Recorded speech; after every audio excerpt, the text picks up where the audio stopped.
Share बाजार में short term में इन्वेस्ट करने के लिए अगर आप क्वालिटी शेयर्स की तलाश कर रहे हैं तो आइए जानते हैं एक्सपर्ट्स के सुझाए स्टॉक्स जो आपको कम समय में ज्यादा मुनाफा देंगे। नमस्कार, आप देख रहे हैं मनी कंट्रोल हिंदी। आरबीआई की मॉनेटरी पॉलिसी के ऐलान के बाद ट्रेडर्स ने कुछ मुनाफा वसूली की। इससे बीते हफ्ते की शुरुआत में आई तेजी निफ्टी 50 ने गवा दी। मेन इंडेक्सेस के लिए ये पीरियड थोड़ा सुस्त रहा, लेकिन अगर छोटे बड़े सभी शेयरों की बात करें तो एक्शन की कमी नहीं रही। इंडिविजुअल थीम एक के बाद एक सामने आ रही है। इसमें कुछ स्टॉक शानदार मूवमेंट दिखा रहे हैं। जब तक मेन इंडेक्सेस में रेंज से ब्रेकआउट नहीं दिखता है, इंडेक्स स्पेसिफिक ट्रेडर्स में हल्का बने रहना अच्छा रहेगा। जहां तक निफ्टी के लेवल का संबंध है तो 18,500 से 18,450 को एक सपोर्ट का क्लस्टर मानना चाहिए। 18,680 से 18,780 बड़ा रेजिस्टेंस नजर आ रहा है। उम्मीद है कि विदेशी स्टॉक एक्सचेंज से वो सपोर्ट मिलेगा जिसकी जरूरत मार्केट को है। ऐसे में निफ्टी अपने रिकॉर्ड हाई को तोड़ने की कोशिश कर सकता है। आइए अब जानते हैं एंजल वन के head research technical and derivative Sameet Chauhan के पसंदीदा वो स्टॉक्स जो आपकी शॉर्ट टर्म में शानदार कमाई करवा सकते हैं। इनका पहला पसंदीदा स्टॉक है कैम्प्लास्ट सनमार। इस स्टॉक का टारगेट प्राइस 516 रुपए है। इसमें 457 रुपए पर स्टॉप लॉस लगाना होगा। इस स्टॉक में शॉर्ट टर्म में 8% प्रॉफिट कमाया जा सकता है। इस फाइनेंशियल ईयर में इस स्टॉक ने शानदार तेजी दिखाई है। पिछले 2 ट्रेडिंग सेशन में इसमें फिर से अच्छी खरीदारी दिख रही है। खास बात यह है कि इस तेजी में वॉल्यूम भी अच्छा रहा है। इससे ब्रेकआउट के आसार दिख रही हैं। बड़े इंडिकेटर्स ने इस स्टॉक में पॉजिटिव क्रॉसओवर दिखाए हैं। इससे तेजी की ट्रेंड को सपोर्ट मिलता दिख रहा है। अगला स्टॉक है यूनाइटेड स्पिरिट्स। इस स्टॉक का टारगेट प्राइस 914 रुपए है। इसमें 869 रुपए पर स्टॉप लॉस लगाना होगा। इस शेयर में शॉर्ट टर्म में 3% कमाई हो सकती है। लिकर सेक्टर की इस दिग्गज कंपनी का प्रदर्शन पिछले कुछ समय में शानदार रहा है। डेली टाइम फ्रेम पर देखें तो पता चलता है कि इस शेयर की कीमत पिछले 3 हफ्तों से लगातार बढ़ रही है। उसके बाद पिछले 6 ट्रेडिंग सेशन में इसमें कंसोलिडेशन दिख रहा है। इसके वीकली और मंथली चार्ट से शॉर्ट से मीडियम टर्म में तेजी जारी रहने का संकेत मिल रहा है। बता दें कि मनी कंट्रोल पर दिए गए विचार एक्सपर्ट्स के अपने निजी विचार होते हैं। वेबसाइट या मैनेजमेंट इसके लिए उत्तरदायी नहीं है। यूजर्स को मनी कंट्रोल की सलाह है कि कोई भी निवेश निर्णय लेने से पहले सर्टिफाइड एक्सपर्ट की सलाह लें। स्टॉक मार्केट से जुड़ी तमाम खबरों के लिए सब्सक्राइब कीजिए मनी कंट्रोल हिंदी के यूट्यूब चैनल को। साथ ही साथ बेल आइकन भी जरूर दबाएं ताकि अगली वीडियो का नोटिफिकेशन आपसे मिस ना हो। इसके अलावा आप हमें फेसबुक, इंस्टाग्राम और ट्विटर पर भी फॉलो कर सकते हैं। धन्यवाद। शेयर बाजार में शॉर्ट टर्म में इन्वेस्ट कर अच्छा रिटर्न कमाना है तो आइए जानते हैं एलकेपी सिक्योरिटीज के प्रवेश गौर की ऐसे पसंदीदा शॉर्ट टर्म पिक्स जो आपको शानदार रिटर्न दे सकते हैं। नमस्कार, आप देख रहे हैं मनी कंट्रोल हिंदी। निफ्टी 50 अच्छी तेजी के बाद 18,450 से 18,650 की रेंज में कंसोलिडेट हो रहा है। अगर ये 18,450 के नीचे गिर जाता है तो हम मार्केट में प्रॉफिट बुकिंग की उम्मीद कर सकते हैं। ऐसे में 18,181 अगला सपोर्ट लेवल होगा, जबकि निफ्टी के 18,650 के ऊपर ट्रेड करने पर ये 18,888 की तरफ बढ़ सकता है। बैंक निफ्टी में भी इसके 20 DMA के ऊपर कंसोलिडेशन दिख रहा है जो 43,900 पर है। तेजी की स्थिति में 44,500 अगला रेजिस्टेंस होगा। इसे पार करने के बाद ये 45,000 की तरफ बढ़ सकता है। गिरावट की सिचुएशन में अगर ये अपने 20 DMA से नीचे फिसल जाता है तो हम प्रॉफिट बुकिंग की उम्मीद कर सकते हैं। तब 43,000 अगला सपोर्ट लेवल होगा। आइए अब बात करते हैं स्वास्थ्य का इन्वेस्टमेंट में सीनियर टेक्निकल एनालिस्ट प्रवेश गौड़ की उन पसंदीदा पिक्स के बारे में जिनमें शॉर्ट टर्म में अच्छा मुनाफा कमाने का मौका दिख रहा है। इनका पहला पसंदीदा स्टॉक है टाल ब्रोज ऑटोमोटिव कंपोनेंट्स। इस स्टॉक का टारगेट प्राइस 724 रुपए है। इसमें 600 रुपए पर स्टॉप लॉस लगाना होगा। इस स्टॉक में अगले 3 से 4 हफ्ते में 12% प्रॉफिट कमाने का मौका दिख रहा है। इस स्टॉक ने लंबे कंसोलिडेशन पीरियड को ब्रेक किया है। आमतौर पर कंसोलिडेशन तब होता है जब किसी एसेट का प्राइस सीमित दायरे में होता है। ये डायरेक्शनल मूवमेंट की कमी का संकेत है। ये कंसोलिडेशन इस स्टॉक में मार्केट सेंटिमेंट में बदलाव का संकेत देता है। इस स्टॉक में तेजी जारी रह सकती है। वीकली चार्ट पर इसने ट्रायंगल फॉर्मेशन से ब्रेकआउट दिया है। RSI की पोजीशन पॉजिटिव है। MACD करंट स्ट्रेंथ को सपोर्ट कर रहा है। अगला स्टॉक है उषा मार्टिन का। इस शेयर का टारगेट प्राइस 285 रुपए है। इसमें 230 रुपए पर स्टॉप लॉस लगाना होगा। इसमें 3 से 4 हफ्तों में 14% कमाई हो सकती है। ये शेयर क्लासिकल अप ट्रेंड में है। लंबे टाइम फ्रेम पर इसने कई साल का ब्रेकआउट दिखाया है। डेली चार्ट पर भी इसने अप ट्रेंड चैनल फॉर्मेशन से ब्रेकआउट दिखाया है। ऊपर की स्थिति में 260 रुपए अगला रेजिस्टेंस है। इसके ऊपर जाने पर ये शेयर 280 रुपए के लेवल को पार करने की कोशिश कर सकता है। वहीं गिरावट की स्थिति में 230 का पिछला ब्रेकआउट लेवल अगला सपोर्ट लेवल है। मोमेंटम इंडिकेटर्स ट्रेंड के करंट स्ट्रेंथ को सपोर्ट कर रहे हैं। और प्रवेश गौड़ का तीसरा पसंदीदा स्टॉक है मिश्रा धातु निगम। इस स्टॉक का टारगेट प्राइस 280 रुपए है। इसमें 213 रुपए पर स्टॉप लॉस लगाना होगा। इस स्टॉक में 16% तक मुनाफा कमाने की संभावना दिख रही है। इस स्टॉक ने डेली चार्ट पर bullish inverse head and shoulder pattern से ब्रेकआउट दिखाया है। इसने 213 रुपए के अपने पिछले ब्रेकआउट को रिटेस्ट किया है। ये नई तेजी में 280 रुपए की तरफ बढ़ रहा है। मोमेंटम इंडिकेटर MACD में करंट स्ट्रेंथ बना हुआ है। RSI की पोजीशनिंग भी फेवरेबल है। 260 रुपए इसका अगला रेजिस्टेंस एरिया है। बता दें कि मनी कंट्रोल पर दिए गए विचार एक्सपर्ट्स के अपने निजी विचार होते हैं। वेबसाइट या मैनेजमेंट इसके लिए उत्तरदायी नहीं है। यूजर्स को मनी कंट्रोल की सलाह है कि कोई भी निवेश निर्णय लेने से पहले सर्टिफाइड एक्सपर्ट की सलाह ले। और स्टॉक मार्केट से जुड़ी तमाम खबरों के लिए सब्सक्राइब कीजिए मनी कंट्रोल हिंदी के यूट्यूब चैनल को। साथ ही साथ बेल आइकन भी जरूर दबाएं ताकि अगली वीडियो का नोटिफिकेशन आपसे मिस ना हो। इसके अलावा आप हमें फेसबुक, इंस्टाग्राम और ट्विटर पर भी फॉलो कर सकते हैं। धन्यवाद। बीते हफ्ते मार्केट में थोड़ी मुनाफा वसूली दिखी, खासकर RBI की मॉनेटरी पॉलिसी आने के बाद हफ्ते की शुरुआत में आई तेजी इंडेक्स ने गवा दी। इसने वीकली स्केल पर लॉन्ग अपर शैडो के साथ small bordered bearish candlestick pattern बनाया है। ये हायर लेवल पर सेलिंग प्रेशर का संकेत है, लेकिन इंडेक्स ने लगातार 11वें हफ्ते हायर हाई फॉर्मेशन बनाना जारी रखा है, जो एक पॉजिटिव संकेत है। एक्सपर्ट्स का कहना है कि हाल में साल के नए हाई के बाद हायर लेवल पर करेक्शन और कंसोलिडेशन के बावजूद कुल मिलाकर मार्केट में तेजी का रुख है। रेजिस्टेंस 18,600 से 18,800 के लेवल पर है। मोमेंटम इंडिकेटर ने भी पॉजिटिव रुझान दिखाए हैं। RSI का 62 लेवल स्ट्रेंथ का संकेत देता है। 24 मई को पॉजिटिव क्रॉस ओवर देने के बाद नॉर्थवर्ड डायरेक्शन के साथ MACD 0 लाइन से ऊपर बना हुआ है। एंजल 1 में head research technical and derivative Sameet Chauhan ने कहा, प्रमुख इंडेक्स के लिए ये पीरियड थोड़ा सा सुस्त रहा, लेकिन अगर छोटे बड़े सभी शेयरों की बात करें तो एक्शन की कमी नहीं रही। इंडिविजुअल थीम एक के बाद एक सामने आ रही है। इसमें कुछ स्टॉक शानदार मूवमेंट में दिख रहे हैं। उन्होंने कहा कि अच्छा ये होगा कि ट्रेडर्स इस पर फोकस करें जब तक प्रमुख इंडेक्सेस में रेंज से ब्रेकआउट नहीं दिखता है। इंडेक्स स्पेसिफिक ट्रेडर्स में हल्का बने रहना अच्छा रहेगा।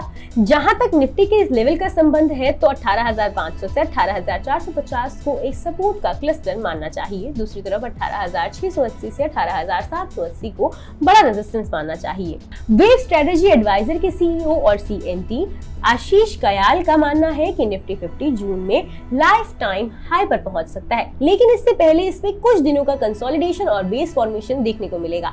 उनका मानना है कि गिरावट की स्थिति में 18,250 पर अहम सपोर्ट होगा, जबकि ये लेवल सुरक्षित है। हमें निफ्टी के 18,800 से 18,900 लेवल की तरफ बढ़ने की उम्मीद है। करीब 2 हफ्ते की तेजी के बाद पूरा बाजार थोड़ा आराम करते दिखा है। बीते हफ्ते निफ्टी मिड कैप 100 इंडेक्स आधा फीसदी चढ़कर स्मॉल कैप 100 इंडेक्स में 1.2% की तेजी देखने को मिली। एक्सपर्ट्स ने अगले 3 से 4 हफ्तों में 5 ऐसे स्टॉक्स पर दांव लगाने की सलाह दी है जो शॉर्ट टर्म में अच्छा मुनाफा दे सकते हैं। सबसे पहले बात करते हैं कोटक सिक्योरिटीज के श्रीकांत चौहान की पसंद। तो इन्होंने दांव लगाया है BHEL पर। ये स्टॉक 78 और 91.50 रुपए के ट्रेडिंग रेंज में हायर हाई बनाता दिख रहा है। शुक्रवार को ये अपने 5 डे SMA और पिछले हफ्ते के हाई से बंद होने में कामयाब रहा। इसके आधार पर ये शॉर्ट टर्म में 91.50 रुपए तक उछल सकता है। हालांकि 91.50 रुपए के रिजेक्शन पर ट्रेडिंग एक्टिविटी दिख सकती है। ये स्टॉक को 105 रुपए तक ले जाएगी। इस स्टॉक में करंट लेवल और 82 रुपए तक की गिरावट पर खरीदारी की स्ट्रैटेजी होनी चाहिए। इसके लिए 78 रुपए पर स्टॉप लॉस लगाना चाहिए। दूसरा स्टॉक है श्री रेणुका शुगर्स। डेली और वीकली बेसिस पर इस स्टॉक में इसके 44 रुपए के अहम लेवल से ऊपर कारोबार हो रहा है। ये नियर टर्म में ट्रेडिंग एक्टिविटी का संकेत है। डेली बेसिस पर पिछले गुरुवार को ये इससे ऊपर आने में सफल रहा है और इसने 45.75 रुपए पर हाई बनाया। हालांकि बाद में ये गिर गया। नियर टर्म में हम 45.75 रुपए के ऊपर ट्रेडिंग एक्टिविटी की उम्मीद कर सकते हैं। ये फॉलिंग ट्रेंड लाइन के ऊपर हायर लो का सटीक उदाहरण है। इस तरह ये फॉर्मेशन स्टॉक को पिछले हर्डल की तरफ बढ़ने की इजाजत देते हैं, जो 54 रुपए था। 50% खरीदारी करंट लेवल पर की जा सकती है, बाकी 42.50 रुपए पर।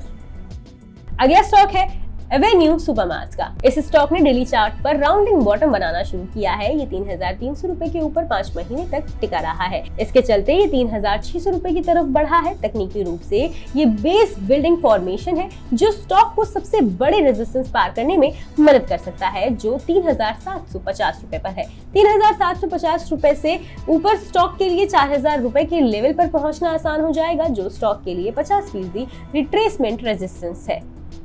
छोटा रेजिस्टेंस 3,875 रुपए पर है। 50% खरीदारी करंट लेवल पर की जा सकती है, बाकी 3,500 रुपए पर। इस दौरान 3,400 रुपए पर स्टॉप लॉस लगाना होगा। चलिए अब बात करते हैं HDFC सिक्योरिटीज के सुभाष गंगाधरन की पसंद के बारे में। तो इनका पहला पसंदीदा स्टॉक है यूनाइटेड ब्रेवरीज। दिसंबर 2022 के 1,806 रुपए के अपने हायर लेवल को टेस्ट करने के बाद इस स्टॉक में करेक्शन आया। फिर इसे अप्रैल 2023 में करीब 1,353 रुपए के लेवल पर सपोर्ट मिला। ये स्ट्रॉन्ग सपोर्ट है क्योंकि ये पिछले इमीडिएट लो से भी मिलते हैं। तब से ये स्टॉक ऊपर जा रहा है। इस प्रोसेस में ये हायर बॉटम बना रहा है। बीते हफ्ते इसने औसत से ज्यादा वॉल्यूम के साथ हालिया ट्रेडिंग रेंज को तोड़ दिया। इससे आने वाले हफ्तों में इसके ऊपर जाने का संकेत मिलता है। टेक्निकल इंडिकेटर्स पॉजिटिव सिग्नल दे रहे हैं क्योंकि ये स्टॉक 20 और 50 डे SMA के ऊपर कारोबार कर रहा है। 14 वीक RSI जैसे मोमेंटम रीडिंग्स भी राइजिंग मोड में है और ओवरबॉट नहीं है। ये आगे भी तेजी जारी रहने का संकेत है। इंटरमीडिएट टेक्निकल सेटअप भी अट्रैक्टिव दिख रहे हैं। हमें इस स्टॉक के आने वाले हफ्तों में इंटरमीडिएट हाई की तरफ बढ़ने की उम्मीद है। अगला स्टॉक है वोल्टास।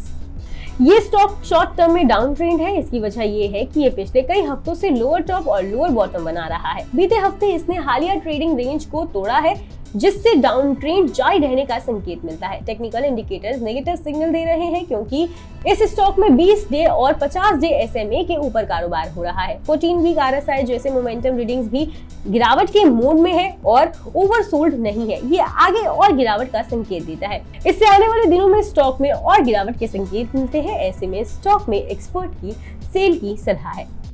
बता दें कि मनी कंट्रोल पर दिए गए विचार एक्सपर्ट्स के अपने निजी विचार होते हैं। वेबसाइट या मैनेजमेंट इसके लिए उत्तरदायी नहीं है। यूजर्स को मनी कंट्रोल की सलाह है कि कोई भी निवेश निर्णय लेने से पहले सर्टिफाइड एक्सपर्ट की सलाह लें। और स्टॉक मार्केट से जुड़ी तमाम खबरों के लिए सब्सक्राइब कीजिए मनी कंट्रोल हिंदी के YouTube चैनल को। साथ ही साथ बेल आइकन भी जरूर दबाएं ताकि अगली वीडियो का नोटिफिकेशन आपसे मिस ना हो। इसके अलावा आप हमें फेसबुक, इंस्टाग्राम और ट्विटर पर भी फॉलो कर सकते हैं। धन्यवाद। ऐसे 10 शेयर्स, ऐसे 10 स्टॉक्स जो 3 से 4 हफ्तों में दे सकते हैं आपको तगड़ा मुनाफा। नमस्कार, आप देख रहे हैं मनी कंट्रोल हिंदी। बाजार जानकारों का कहना है कि इस हफ्ते निफ्टी के लिए 18,650 से 18,700 पर रेजिस्टेंस की उम्मीद है। अगर निफ्टी निर्णायक रूप से इस जोन को पार करता है तो 18,800 से 19,000 के स्तर से इनकार नहीं किया जा सकता, लेकिन ये बहुत आसान भी नहीं होगा। जानकारों का ये भी कहना है कि निफ्टी के लिए 18,400 से 18,200 पर सपोर्ट है। एंजल ब्रोकिंग में head research technical and derivative Sameet Chauhan का कहना है कि आगे अगर ग्लोबल मार्केट में स्थितियां अनुकूल रहती हैं तो हम पिछले हफ्ते की तेजी को एक पुलबैक के रूप में मान सकते हैं और यहां से हम निफ्टी में इस हफ्ते नई तेजी की उम्मीद कर सकते हैं। जब तक निफ्टी क्लोजिंग बेसिस पर 18,460, 18,400 और 18,330 के क्लस्टर सपोर्ट को बनाए रखता है, तब तक बाजार में तेजी जारी रहेगी। वहीं ऊपर की तरफ 18,600 से 18,670 पर रेजिस्टेंस है। अगर निफ्टी इस रेजिस्टेंस को पार कर लेता है तो फिर ये जल्द ही एक बार फिर से अपने ऑल टाइम हाई को चैलेंज देता दिख सकता है। समीत चौहान ने आगे कहा कि बॉर्डर मार्केट में हाल में आई तेजी से निफ्टी में जल्द ही ऑल टाइम हाई की संभावना बढ़ गई है। मिड और स्मॉल कैप बास्केट पिछले पूरे हफ्ते जोश में रहे। ये बाजार में बेहतर सेंटिमेंट का संकेत है। वहीं बोनांजा पोर्टफोलियो की रिसर्च एनालिस्ट नितेश कारवा ने कहा कि ये देखना दिलचस्प होगा कि मौजूदा हफ्ते में निफ्टी 50 इंडेक्स कैसा रिएक्ट करता है। मौजूदा हफ्ता काफी अहम है, ये अगले चरण के लिए रुझान तय करेगा। कॉल साइड पर सबसे ज्यादा ओपन इंटरेस्ट 18,600 और पुट साइड पर 18,500 पर है। ये बाजार में साइडवेज मोमेंटम का संकेत है। नितेश कारवा ने आगे कहा कि अगर दूसरे इंडिकेटर्स पर नजर डालें तो मोमेंटम इंडिकेटर RSI 14 63 की रीडिंग दिखा रहा है और निफ्टी 17,714 पर स्थित अपने 200 EMA से ऊपर कारोबार कर रहा है। ये भी बाजार में मजबूती का संकेत है। आइए अब नजर डालते हैं ऐसे 10 स्टॉक्स के बारे में जो आपकी 3 से 4 हफ्तों में जोरदार कमाई करवा सकते हैं। सबसे पहले बात करते हैं HDFC सिक्योरिटीज के नागराज शेट्टी की पसंदीदा पिक्स के बारे में। पहला स्टॉक है HLE ग्लासकोट। इसमें 595 रुपए के स्टॉप लॉस के साथ 695 से 750 रुपए के लक्ष्य के लिए खरीदारी करें। इस स्टॉक में 3 से 4 हफ्तों में 18% का रिटर्न मिल सकता है। दूसरा स्टॉक है थायरोकेयर टेक्नोलॉजीज। थायरोकेयर टेक्नोलॉजीज में 450 रुपए के स्टॉप लॉस के साथ 530 से 575 रुपए के लक्ष्य के लिए खरीदारी करें। इस स्टॉक में 3 से 4 हफ्तों में 19% रिटर्न मिल सकता है। श्रीकांत चौहान की पहली पसंदीदा पिक है एम्फेसिस। एम्फेसिस में 1900 रुपए के स्टॉप लॉस के साथ 2175 से 2400 रुपए के लक्ष्य के लिए खरीदारी करें। इस स्टॉक में 3 से 4 हफ्तों में 19% का रिटर्न मिल सकता है। अगला स्टॉक है HEG का। तो HEG में 1110 रुपए के स्टॉप लॉस के साथ 1500 से 1700 रुपए के लक्ष्य के लिए खरीदारी कर सकते हैं। इस स्टॉक में 3 से 4 हफ्तों में 30% का रिटर्न मिल सकता है। श्रीकांत चौहान का तीसरा पसंदीदा स्टॉक है JSW स्टील। इस स्टॉक में 680 रुपए के स्टॉप लॉस के साथ 790 से 850 रुपए के लक्ष्य के लिए खरीदारी करें। इस स्टॉक में 3 से 4 हफ्तों में 20% का रिटर्न मिल सकता है। वहीं अगर बात करें 5paisa.com के रुचित जैन की पसंदीदा पिक्स के बारे में, तो पहले स्टॉक के तौर पर इन्होंने चुना है अपोलो हॉस्पिटल्स एंटरप्राइजेस को। इस स्टॉक में 4790 रुपए के स्टॉप लॉस के साथ 5140 से 5250 रुपए के लक्ष्य के लिए खरीदारी करें। इस स्टॉक में 3 से 4 हफ्तों में 6% का रिटर्न मिल सकता है। अगला स्टॉक है सन फार्मास्यूटिकल्स इंडस्ट्रीज। सन फार्मा में 967 रुपए के स्टॉप लॉस के साथ 1034 से 1054 रुपए के लक्ष्य के लिए खरीदारी करें। इस स्टॉक में 3 से 4 हफ्तों में 5.4% का रिटर्न मिल सकता है। बात करें अगर बोनांजा पोर्टफोलियो के मितेश कारवा के पिक्स के बारे में, तो पहले स्टॉक के तौर पर इन्होंने चुना है होम फर्स्ट फाइनेंस कंपनी को। होम फर्स्ट फाइनेंस कंपनी में 720 रुपए के स्टॉप लॉस के साथ 840 रुपए के लक्ष्य के लिए खरीदारी करें। इस स्टॉक में 3 से 4 हफ्तों में 10% का रिटर्न मिल सकता है। अगला स्टॉक है रेडिको खैतान। रेडिको खैतान में 1145 रुपए के स्टॉप लॉस के साथ 1300 रुपए के लक्ष्य के लिए खरीदारी करें। इस स्टॉक में 3 से 4 हफ्तों में 8.5% का रिटर्न मिल सकता है। अगला स्टॉक है टालब्रोज ऑटोमोटिव कंपोनेंट्स। इस स्टॉक में 545 रुपए के स्टॉप लॉस के साथ 670 रुपए के लक्ष्य के लिए खरीदारी करें। 3 से 4 हफ्तों में इस स्टॉक में 13% का रिटर्न मिल सकता है। बता दें कि मनी कंट्रोल पर दिए गए विचार एक्सपर्ट्स के अपने निजी विचार होते हैं। वेबसाइट या मैनेजमेंट इसके लिए उत्तरदायी नहीं है। यूजर्स को मनी कंट्रोल की सलाह है कि कोई भी निवेश निर्णय लेने से पहले सर्टिफाइड एक्सपर्ट की सलाह लें। और स्टॉक मार्केट से जुड़ी तमाम खबरों के लिए सब्सक्राइब कीजिए मनी कंट्रोल हिंदी के यूट्यूब चैनल को। साथ ही साथ बेल आइकन भी दबाएं ताकि अगली वीडियो का नोटिफिकेशन आपसे मिस ना हो। इसके अलावा आप हमें फेसबुक, इंस्टाग्राम और ट्विटर पर भी फॉलो कर सकते हैं। धन्यवाद।